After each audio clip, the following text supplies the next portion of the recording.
Hello বন্ধুরা, আমি বুবুন চলে এসেছি তোমাদের সামনে আবার একটা নতুন ব্লগ নিয়ে। তো আগের ভিডিওতে তোমরা দেখেছো কটা ডাব পেড়েছিলাম আর কটা পেঁপে পেড়েছিলাম। তো সেই ডাবগুলোর মধ্যে একটা ডাব আজকে কাটছি, দেখি ডাবে কতটা জল বেরোয় আর ডাবটা নারকেল হয়ে গেছে কিনা সেটা কাটলেই বোঝা যাবে। এমনিতে কাটাইটায় ধার নেই, তার উপরে ডাবটা শক্ত হয়ে গেছে, মানে নারকেল হয়ে এসছে।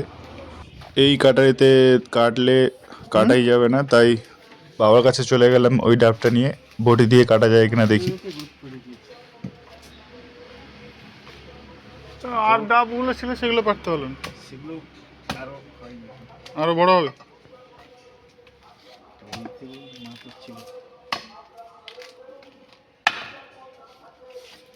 ওগুলো বড় হতে হতে নারকেল হয়ে যায়, ওই জন্য ইয়ে হয়, এই যে এরকম হয়ে যাবে।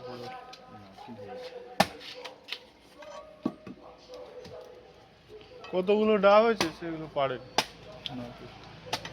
সেইগুলো গুলো পেরে যেতে হবে।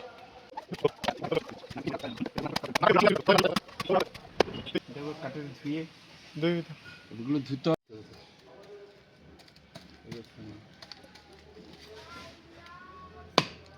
কি বাবা, পুরো নারকেল হয়েছে। চল লালি হবে, জল খাওয়া যাবে না, বেকার পারে। বেকার না, পুরো নারকেল হলে পারলে সেই পারতো। এটা না পারলে না। ডালটা কাটা যাবে না বলে ওই জন্য। ও আচ্ছা,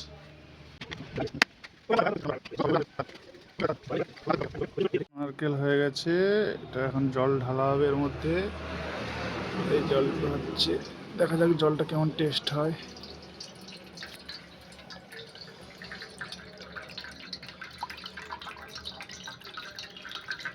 অনেকটাই জল ধরে আমাদের ডাবে, কিন্তু এটা আরো আগে পারতে হতো, গাছ ছাড়ানোর লোক পাওয়া যায় না তো। আমাদের ঘরে কেউ গাছে উঠতে পারে না, আমিও গাছে উঠতে পারি না, তো ওই জন্য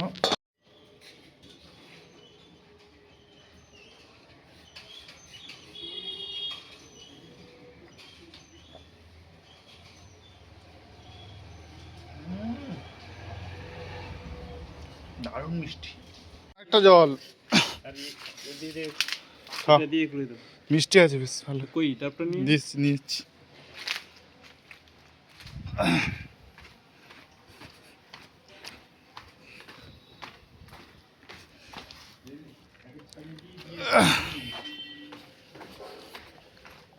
জল ধুয়ে নিবি, মোটা ইয়ে হয়ে গেছে নারকেল। আর সেটাও ছাড়িয়ে দিলে হয়ে যাবে বেকার। তখন আরো দুটো কাটা, এটা ধার দিয়ে নিয়ে আসতে হলে কত সেই ভদ্রা কাতাড়ি।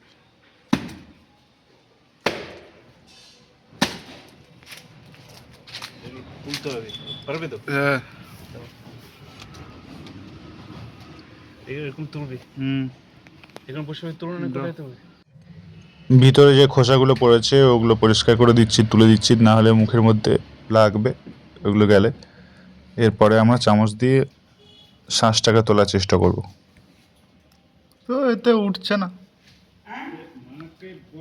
এই চামচে উঠছে না,